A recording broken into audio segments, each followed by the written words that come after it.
Ya, pemirsa masih di IDX International Closing dan kami juga masih mengundang Anda untuk bisa berpartisipasi di WhatsApp interaktif kami di 0812 di 1398 di 3749 seperti yang tertera di layar televisi Anda nantinya. Dan kita masih berbincang bersama dengan Bapak William Wibowo selaku Teknikal Analis PT Kanaka Hita Solvera. Dan sebelum kita lanjutkan perbincangan pemirsa, kita akan coba lihat terlebih dahulu saham-saham pilihan apa saja yang direkomendasikan dan mungkin saja bisa menjadi salah satu referensi untuk Anda. Dapat Anda saksikan di layar televisi Anda pemirsa 4 saham pilihan yang direkomendasikan untuk perdagangan esok hari dalam jangka pendek cukup beragam dan berasal dari sektor yang berbeda. Ya, untuk saham pilihan yang pertama yang direkomendasikan oleh Bapak William Wibowo, yang pertama adalah ada saham BRIS direkomendasikan buy on weakness pemirsa dengan supportnya di 1095 hingga 1380. Hari ini BRIS mengalami koreksi, semoga koreksi sehat setelah mengalami penguatan signifikan dan sudah meninggalkan kembali level 1300-an. Dari infrastruktur telekomunikasi ada XL juga direkomendasikan buy dengan supportnya di 2010, resistennya hingga 2350. Selanjutnya RMKE dengan kode saham RMKE di supportnya 870, resistennya di 1050, tapi lebih diarahkan rekomendasinya buy on weakness. Sementara yang terakhir ada TPMA, rekomendasinya buy on weakness 450 hingga 515. 4 saham pilihan yang direkomendasikan dan lagi-lagi keputusan investasi tetap ada di tangan para investor dan trader pasar modal Indonesia. Kita lanjutkan kembali perbincangan bersama dengan Bapak William Wibowo selaku Technical Analyst PT Kanaka Hita Solvera. Baik, Pak William, kita lanjutkan kembali 4 saham pilihan yang Anda rekomendasikan. Kita ke BRIS terlebih dahulu, Pak. Pertimbangan, Ya, terutama secara teknikal merekomendasikan saham ini di penutupan sesi kedua justru tertekan BRIS dan kembali meninggalkan 1300-an setelah mengalami penguatan signifikan di beberapa hari perdagangan terakhir. baik Pak David. Untuk analisanya secara teknikal memang untuk BRIS saat ini tadi ya sempat menguji resisten upper Bollinger Band-nya di sekitar 1345, kemudian harga mengalami koreksi closing 1280. Saya pikir juga ini merupakan koreksi yang masih di tahap wajar ya, mengingat sudah sejak hari Rabu lalu harga konsisten menguat, membentuk higher high, membentuk higher low, bahkan hari ini pun masih membentuk higher high dan higher low yang menandakan besarnya kekuatan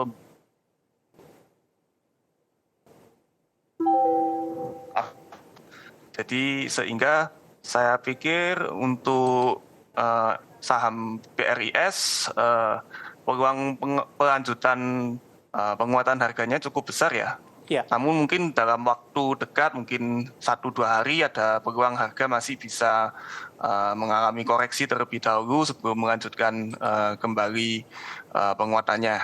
Mungkin seperti itu untuk BRIS. Ya, level support berapa mungkin yang bisa diperhatikan ataupun mungkin yang bisa diwaspadai untuk BRIS walaupun trennya masih uptrend sampai sejauh ini dalam jangka pendek dan menengah? Ya, untuk jangka menengah supportnya tetap di level 1095 ya, jadi level lowest di bulan Desember ini. Kemudian untuk support terdekatnya berada di sekitar 1200 sampai 1230. Mungkin itu juga bisa dijadikan area untuk re-entry ya, mengingat masih di fase koreksinya ini BRIS. Baik, jangka panjang masih downtrend tidak untuk BRIS, Pak William? Saya pikir untuk jangka panjang ini ada potensi harga BRIS ini sudah bottoming ya. Ya. Jadi mungkin bisa jadi juga bila harga berhasil ditutup di atas resistance 1670, BRIS bisa kembali melanjutkan uptrend jangka panjangnya.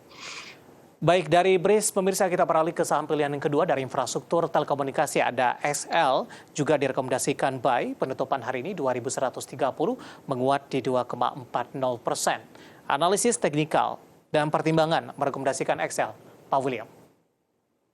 Ya, baik. Untuk saham XTL ya, jadi saat ini harganya memang sempat menyentuh ke level 2200 yang juga bisa dijadikan sebagai resistance psikologis terdekat, dan penutupan harga masih di area MA20 ya. Jadi harga masih relatif cukup kuat kekuatan pembelinya, volume perdagangan juga masih di atas rata-rata, di atas volume MA20, kemudian indikator stokastik juga berhasil membentuk golden cross.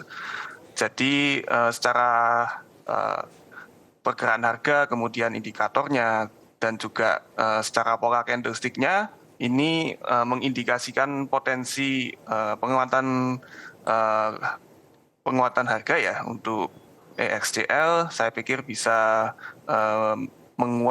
menguji resistance kuatnya di sekitar 2.350 terlebih dahulu. Kalau berhasil breakout level tersebut, harga bisa ke sekitar level 2.500 sambil kita tetap memperhatikan supportnya ya di level 2010. Oke, dan tampaknya level 2010 merupakan level bottoming-nya ini, Pak William, semenjak Ya, perdagangan dalam kira-kira 1 seperti tahun itu. terakhir begitu. Karena di Januari, Betul. pemirsa, ini XL masih bergerak di level 3.320, artinya tekanan yang sudah cukup dalam terjadi untuk XL, dan posisi saat ini masih bergerak di 2000-an, artinya range-nya masih cukup lebar dengan harga tertinggi dalam 1 tahun terakhir di 3.300-an. Baik, dari XL kita beralih ke saham pilihan yang ketiga, RMKE. Analisisnya, Pak William. Ya, untuk saham RMKE ini memang sejak bulan Oktober cenderung dalam fase sideways ya. Jadi pergerakan harganya tidak begitu signifikan penguatannya. Kemungkinan besar ini merupakan fase konsolidasi, dan kalau kita melihat pergerakan harga di 1 minggu terakhir, itu harga sempat menyentuh ke level 895, kemudian harga menolak untuk turun ke bawah level tersebut. Nah, ada peluang harga bisa kembali melanjutkan penguatannya, paling tidak menguji resistance sideways-nya terlebih dahulu ya di sekitar 1050. Kalau berhasil breakout resistance tersebut, harga akan kemungkinan besar akan menguji resistance selanjutnya di 1140. Namun memang untuk support saat ini berada di level 870. Saham ini saya rekomendasikan karena kalau kita perhatikan indikator stokastiknya sudah golden cross, kemudian untuk pergerakan harganya juga beberapa waktu terakhir ini, 5 hari terakhir sudah di sekitar MA20, Pak David. Oke, terakhir untuk TPMA, Pak William, singkat saja Pak. Baik, untuk TPMA ini, bentar, saya pikir juga sedang mengalami fase koreksinya ya. Namun kalau kita perhatikan sejak bulan Oktober sudah ada pergerakan uptrend yang cukup signifikan. Ini bisa dijadikan sebuah momentum untuk buy on weakness, untuk beli di harga rendah, dan kita bisa aim high ke sekitar 500 sampai 515 seperti itu. Support di sekitar 456. Baik, 4 saham pilihan yang direkomendasikan ada BRIS, XL, kemudian juga RMKE, dan terakhir ada TPMA, dan lagi-lagi keputusan investasi tetap ada di tangan para investor dan trader pasar modal Indonesia. Pak William, kita masih punya satu segmen lagi, pertanyaan di WhatsApp interaktif kami sudah banyak yang masuk, nanti kita akan coba ulas satu persatu. Saya akan bacakan pertanyaan dari Bapak Diki dari Bekasi ini. Untuk MTEK, sudah punya di harga 1050. Apakah minggu ini bisa ke 1100? Tidak. Di penutupan sesi kedua tampaknya MTEK juga mengalami penguatan signifikan seiring dengan penguatan sektor teknologi di penutupan sesi kedua hari ini. Halo Pak William. Ya, Pak David, jelas suaranya Pak? Ya, silakan Pak untuk MTEK. Oke. Untuk MTEK saya pikir peluang untuk menguat ke area 1100 masih terbuka lebar ya, mengingat hari ini harganya juga sudah closingnya bagus sekali di atas 2 candle sebelumnya yang warna merah. Volume perdagangan juga kembali mulai tinggi, seharusnya untuk level 1100-an masih bisa tercapai sampai akhir tahun ini. Baik, penutupan hari ini di 1045, di intraday-nya sempat menyentuh ke level tertingginya di 1060.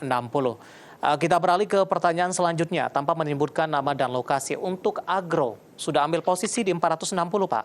Support dan resisten untuk perdagangan esok hari? Di 460 ya? Ya. Oke, baik.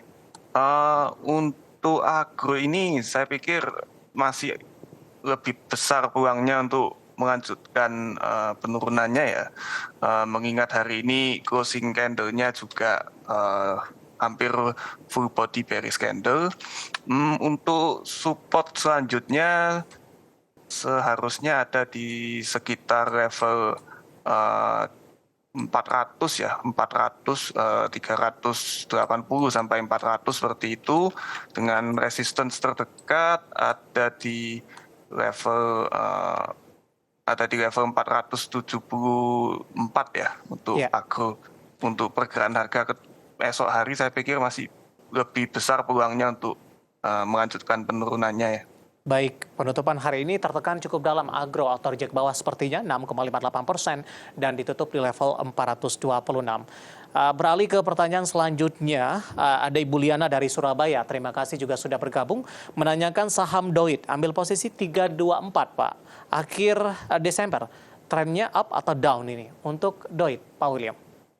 Baik, untuk Doit selama harga tidak ditutup di bawah support 302 ya, saya pikir masih ada peluangnya dan cukup besar untuk melanjutkan penguatannya, mengingat juga harga batubara juga masih bagus. Mungkin dalam waktu dekat ini harga Doit masih mampu untuk kembali menguat ke area 326 sampai 330 ya. Penutupan hari ini di 310, menguat di 1,31%. Selanjutnya gue juga tidak menyebutkan nama dan lokasi. Pak William menanyakan saham Telkom, target sampai dengan akhir tahun, masih ada potensi ke level 4.000-an tidak? Atau cukup berat ini, Pak William, untuk Telkom? Oke, untuk Telkom memang resistance kuatnya berada di level 4.000 ya. Jadi untuk menembus level tersebut saya pikir cukup berat. Namun untuk harga bisa bergerak ke area 3.900-an itu cukup besar peluangnya, mengingat indikator MACD-nya juga masih konsisten bergerak ke atas. Harga juga konsisten membentuk higher low ya, yang juga tanda penguatan harga yang cukup signifikan ya.